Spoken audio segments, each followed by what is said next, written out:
نبی کریم صلی اللہ تعالیٰ علیہ وآلہ وسلم کی خدمت میں آئے، کسی نے نہ پیچھے بتایا ان کے والدین کو، ان کے اعزاء کو، ان کے چچا کو کہ ہم نے تمہارے بیٹے کو دیکھا ہے، وہ مکہ مکرمہ میں ہے، وہ نبی پاک علیہ السلام کی بارگاہ میں ہم نے دیکھا ہے۔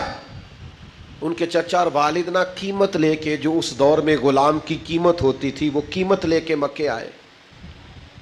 یہ حضور کے اعلان نبوت سے پہلے کا واقعہ بتاتے ہیں سیرت نگار، کہتے ہیں وہ حضور کی بارگاہ میں قیمت لے کے آئے اور عرض گزار ہوئے یہ قیمت لے لے اور ہمارا بیٹا ہمیں دے دے، چچا اور والد۔ نبی کریم مسکرائے، فرمایا میں زید کو بلاتا ہوں، اگر تمہارے ساتھ جانا چاہے تو پیسوں کی ضرورت نہیں۔ چچا نے باپ کی طرف دیکھا اور باپ نے چچا کی طرف دیکھا، بھلا غلامی نہیں چھوڑنا چاہے گا، بھلا گھر نہیں جانا چاہے گا، بچھڑا ہوا نہیں جانا چاہے، یہ کیسے ہو سکتا ہے؟ غلام تو تڑپتے ہیں کہ ہم اپنے گھر جانا چاہتے ہیں، خدام تو ملازمت چھوڑتے ہیں کسی طریقے سے میں نکل جاؤں، لیکن یہ فطرت کا انوکھا انداز اور قدرت کے عجیب رنگ کہ اس زمین نے یہ منظر بھی دیکھا، اس آسمان نے یہ نظارہ بھی کیا کہ میرے کریم نے فرمایا بلاؤ نہ زید بن حارثہ کو۔ حضرت زید بن حارثہ آئے تو فرمایا پہچانتے ہو کون ہے؟ یا رسول اللہ میرے والد ہیں۔ پہچانتے ہو کون ہے؟ حضور میرے چچا ہیں۔ ملو نا، دوڑ کے گئے، والد اور چچا سے بغلگیر ہوئے، محبتوں کا تبادلہ ہوا، آنسوؤں سے ایک دوسرے سے ملاقات ہوئی، رنگ ڈھنگ بدل گئے۔ جب تھوڑی دیر کے لیے دل ہلکا ہوا نا تو محبوب فرمانے لگے، وہ کھڑے تھے حضرت زید بن حارثہ اپنے چچا اور والد کے پاس، محبوب فرمانے لگے آپ کے والد اور چچا لینے آئے ہیں، اگر جانا چاہیں، ادھر دیکھو یار، اگر آپ جانا چاہیں۔ حضور نے فرمایا اگر آپ جانا چاہیں تو پابندی کوئی نہیں، جا سکتے ہیں۔ حضرت زید دور کھڑے تھے، دوڑ کے آ کے قدموں میں بیٹھ گئے۔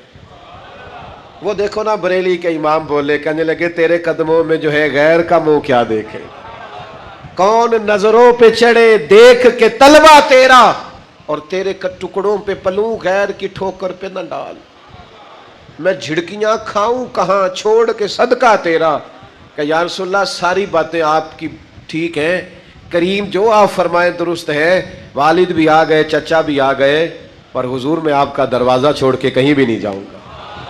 یہ میرے کریم کے اخلاق کی بلندی، کردار کی عظمت، لب و لہجے کا حسن، پیار و رفتگی، شوق، جب تک ہماری طبیعتوں میں یہ مٹھاس پر، وہ کچھ لوگ کہتے ہیں میں گھر جاتا ہوں تو میرے بچے سہم جاتے ہیں، تو میں نے کہا جناب یہ تو آپ نے بڑی عجیب بات بتائی ہے، یعنی بچے باپ سے بھی پیار نہیں کر پاتے، یعنی آپ کے بچے آپ کی چھاتی پر بھی کھیل نہیں سکتے، یہ کیا آپ نے رویہ پایا ہے؟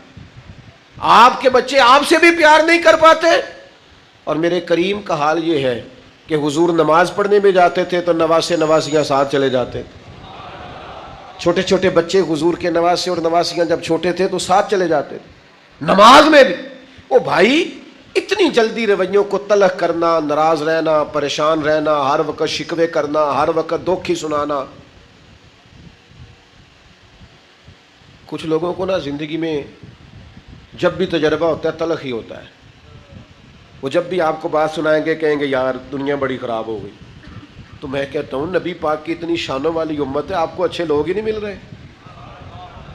حضور علیہ السلام نے فرمایا میری امت کبھی گمراہی پر جمع نہیں ہوگی، تو آپ کو خیر والے لوگ ہی نہیں مل رہے۔ یہ اتنی عظیم امت نبی کریم کی، تمہیں سحری کے وقت، تہجد کے وقت بزرگ اٹھ کے مسجدوں میں جاتے نظر نہیں آتے؟ تمہیں جوان جوان سیاہ داڑھیوں والے مسجدوں کی صفوں میں دکھائی دیتے نظر نہیں آتے؟ یہ سیلاب آیا ہے، کس طرح جوانوں کے جذبے ہم نے دیکھے ہیں، لوگ نکلے ہیں، ہم حاضر ہیں، ہمیں بتائیں۔ یہ فلسطین پر ظلم ہو رہا تھا، میرے پاس نوجوان آیا اور رو کے کہنے لگا پیر صاحب بتائیں میں کیا کر سکتا ہوں ان کے لیے، ہر چیز حاضر ہے۔ آپ کو یہ نکھرے ہوئے جذبے نظر نہیں آتے؟ ہر وقت تلخ تلخ باتوں کو یاد کرنا ہے، ہر وقت دکھوں کو یاد کرنا ہے، چھوڑو، ہر وقت یہ چیزیں یاد نہیں کرتے، کبھی کبھی سارا کچھ بھول کے یا خدا کی رحمت کو یاد کریں یا مدینے والے کے کرم کو یاد کریں۔ آؤ ادھر آئیں، کرم کی بات ہو، رحمت کی بات ہو، عطا کی بات ہو، فضل کی بات ہو، اللہ تبارک و تعالیٰ کی شانیں درگزر کی بات ہو، مالک کے عطا کرنے کی بات ہو، اور پھر انسان کی توجہ جائے تو کبھی حضور کے حسن و جمال کی بات ہو، کبھی جود و نوال کی بات ہو، کبھی اعلیٰ اخلاق کی بات ہو، کبھی محبوب پاک کے لباس پاک کے سادگی اور حسن اور صفائی کی بات، کبھی دیکھا جائے کہ وہ دیکھیں ایک طرف صدیق اکبر بیٹھے ہیں، ایک طرف فاروق اعظم بیٹھے ہیں، ایک طرف سیدنا عثمان غنی بیٹھے ہیں، ایک طرف مولا علی بیٹھے ہیں، انہی تاروں میں سرداروں میں سج سنور کے بلال حبشی بھی بیٹھے ہیں، صہیب رومی بھی بیٹھے ہیں، عمار ابن یاسر بھی بیٹھے ہیں، انہی سرداروں میں بڑے لوگوں میں لوگوں نے دیکھا حضرت عامر بن فہیرہ بھی بیٹھے ہیں، عبداللہ مزنی بھی بیٹھے ہیں، یہ چمکتا دمکتا رنگ جب حسن تھا ان کا جلوہ نما، تو دیدار کا عالم کیا ہوگا؟ رکنا ذرا بھلا میں کیا کہہ رہا ہوں، جب حسن تھا ان کا جلوہ نما تو دیدار کا عالم کیا ہوگا؟ جب بن دیکھے فدا ہے ہر کوئی تو دیدار کا عالم کیا ہوگا؟ تو مجھے میرا محبوب نہیں ڈٹھا، اور جب بن دیکھے فدا ہے ہر کوئی، اور سن سن کے صحابہ کی باتیں جب لوگ مسلمان ہوتے تھے، سن سن کے صحابہ، اللہ کرے آپ کو سمجھ آئے بھلا میں کیا کہہ رہا ہوں، سن سن کے صحابہ کی باتیں جب لوگ مسلمان ہوتے تھے، پھر سرور عالم کی یارو گفتار کا عالم کیا ہوگا؟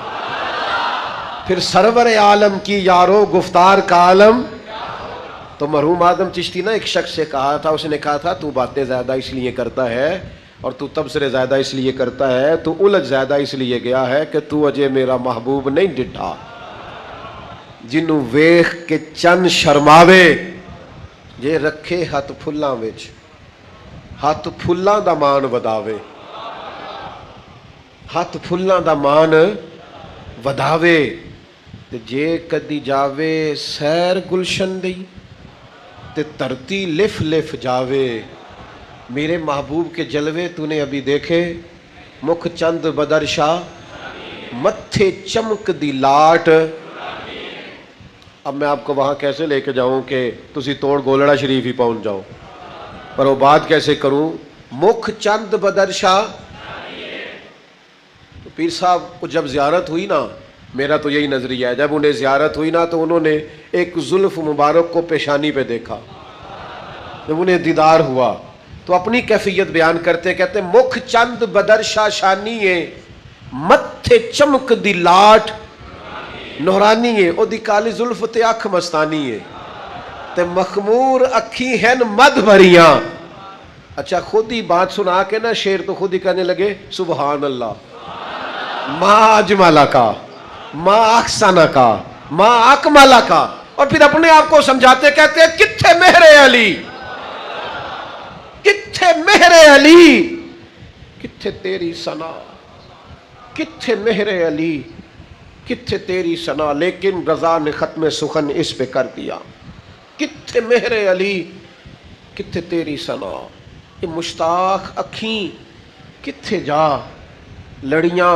وہ میرے عزیز رسول پاک کے اخلاق میں جب کھو جاؤ گے نا، جب کھو جاؤ گے نا، یہ تو دیکھنا نا، یعنی عمار ابن یاسر غلام ہیں، سیدنا خالد بن ولید بہت بڑے سپہ سالار ہیں، شکر رنجی ہو گئی، تو یہ ذرا غلاموں کی تائید کرنے کا رنگ دیکھنا۔ شان جناب خالد ابن ولید کی بھی خود سرکار نے بیان کی کہ یہ سیف اللہ ہیں، لیکن نبی پاک نے فرمایا اگر کسی نے میرے عمار سے بغض رکھا نا تو رب رسول کو ناراض کرے گا۔ یہ ذرا دیکھو نا غلاموں کی شان کیسے بلند ہوئی، یہ دیکھو نا غلاموں کے انداز کیسے بلند ہوئے۔ حضرت خالد ابن ولید فرماتا ہے مجھے اللہ کی قسم جب محبوب نے اس غلام کو یہ شان دی تو میرے لیے عمار ابن یاسر کی رضا سے بڑھ کر کوئی اور چیز نہیں۔ وہ دوستو نبی پاک کے اخلاق کا، اور پھر دیکھو ہمارے ہاں بھی لوگ معاف کرتے ہیں، لیکن جب بدلہ لینے کی طاقت نہیں نہ ہوتی، الا ماشاءاللہ کہتے جا میں نے معاف کیا، اور میرے نبی نے بھی معاف کیا۔ 10,000 کا لشکر، پورے مکے کے چاروں جانب اللہ اکبر کی صدائیں، محبوب تشریف لائے تو دبدبا ہے، تن تنا ہے، ولولا ہے، صحابہ کے اندر پورا ایک جوش ہے. حضور تشریف لے آئے, مکہ فتح ہو گیا. وہ جو کل تک بڑی تکلیف دیتے تھے ان کی گردنیں جھکی ہوئی ہیں, حضور کے سامنے بیٹھے, اور کچھ کھڑے ہیں گردنیں جھکائے. تو کریم فرمانے لگے تمہیں پتہ ہے میں تمہارے ساتھ کون سا سلوک کرنے والا ہوں؟ ایک سلوک مصر میں بھی ہوا تھا. جناب یوسف کو کنویں میں پھینکنے والے بھائی آئے تھے, اور اس وقت آئے تھے جب جناب یوسف بادشاہ بن چکے ہیں, امیر سلطنت ہیں, سب کچھ کر سکتے تھے, پر کہا بھائی بھائی ہوتے ہیں, جاؤ میں نے معاف کیا. بلکہ بعض مفسرین نے لکھا ہے لوگ گندم لینے آ رہے تھے نا مصر میں, قحط ہو گیا تھا سب جگہوں پہ, تو لوگ مصر میں آتے تھے گندم لینے کے لیے. تو حضرت یوسف علیہ السلام کے بھائی بھی آئے. تو جناب یوسف کو پتا تھا کہ ساری دنیا آ رہی ہے تو آنا انہوں نے بھی ہے. تو آپ نے پتہ کیا فرمایا؟ فرمایا باقی جو بندہ بھی آئے نا اس سے پوچھنا کیا لے کے آیا. چوکیاں قائم تھی, پوچھنا کیا لے کے آیا ہے اور کیا لینے آیا ہے. لیکن جب کنعان کے لوگ آئے نا تو یہ پوچھ لینا کیا لینے آئے ہیں, یہ نہ پوچھنا کیا لے کے آئے ہیں. پردہ رکھا, پردہ, بھائیوں کا پردہ. بھائی پھر پیارے تو ہوتے ہیں نا, منی دا نہیں, مننا چاہیے دا بھی نہیں, کیونکہ پھر اپنے بچیاں دے سامنے بندہ تھوڑی بہت غیبت کر بیندا نا, معاذ اللہ, اللہ معاف کرے, کہ بھائی ایسا ہے, بھائی ایسا ہے, بھائی ایسا ہے, مجھے بڑا لوٹتا ہے. پھر وہ بچے سمجھ جاتے ہیں چیزوں کو کہ یہ اب اس طرح کے مسائل ہیں. پھر کسی وقت بھائی کو ضرورت پڑ جاتی ہے 2-4 لاکھ کی, پھر دل کرتا ہے کہ اسے 3 کی ضرورت ہے تو بندہ 5 دے. پھر اپنے بچیاں نو پیا مطمئن کردا ہے, کہندا میرے کو روز نہیں دین ہوندے, میں 2 کو دیاں گا, ادو ود نہیں میں دینا.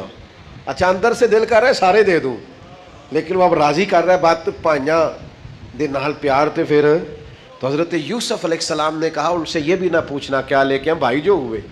یہ سنو نہ ذرا, نبی پاک صلی اللہ علیہ وسلم نے اہل مکہ سے فرمایا پتہ ہے میں تمہارے ساتھ کیا سلوک کرنے والا ہوں؟ یا رسول اللہ کون سا؟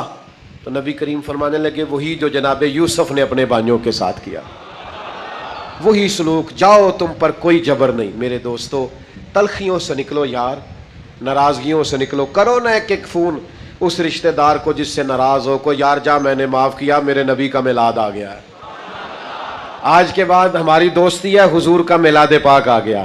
کرو نہ سینے بڑے, کھولو نہ دل, اپنی طبیعتوں میں شوق لاؤ نہ, تاکہ حضور کے میلاد کا حقیقی سبق ہمارے ہاتھ آئے. اللہ تعالیٰ نے جہاں قرآن مجید میں نبی پاک علیہ الصلاۃ والسلام کی بہت زیادہ عظمتوں, رفعتوں, شانوں اور بلندیوں کا بیان فرمایا ہے, وہیں پہ اللہ تبارک و تعالیٰ نے نبی پاک علیہ السلام کے اخلاق عالیہ کی عظمت کا بھی بیان فرمایا ہے. حضور کے علم پاک کو جہاں اللہ تعالیٰ نے عظیم کہا ہے نا, وہاں حضور کے اخلاق کو بھی رب کریم نے عظیم کیا ہے. فرمایا وَإِنَّكَ لَعَلَىٰ خُلُقٍ عَظِيمٍ, اے محبوب بے شک آپ عظیم اخلاق پر ہیں, آپ کی خوب بڑی شانوں والی. یہ جو اخلاق ہوتے ہیں نا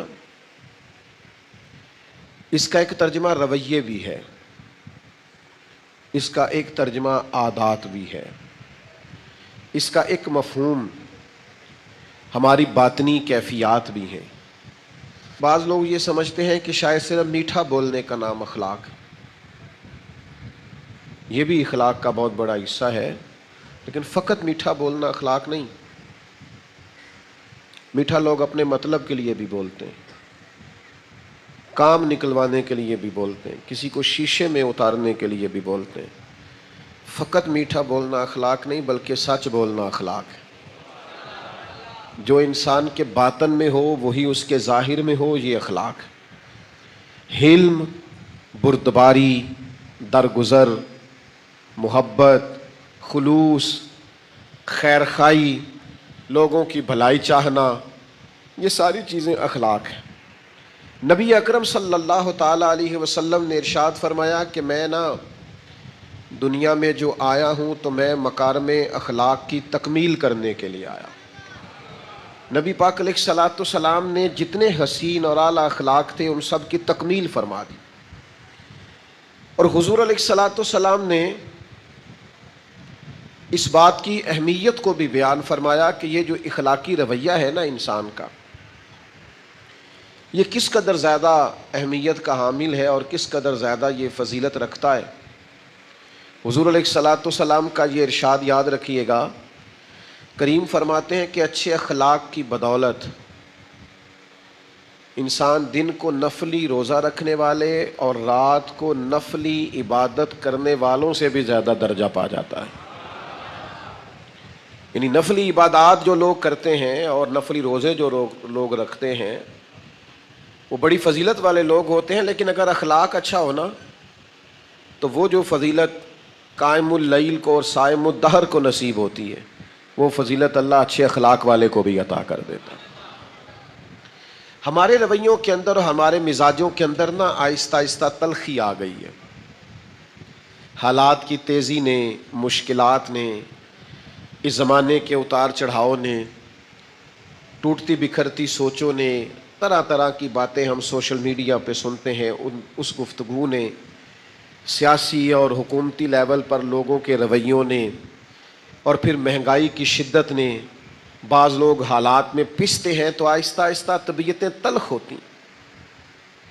لوگ جب دیکھتے ہیں کہ فلاں آدمی بھی بڑی آسانی میں زندگی گزار رہا ہے اور فلاں بھی بڑی موج میں ہے، تو ان کے طبیعتوں اور مزاجوں کے اندر ان لوگوں کے بارے میں بعض اوقات جذبات ٹھیک نہیں رہتے۔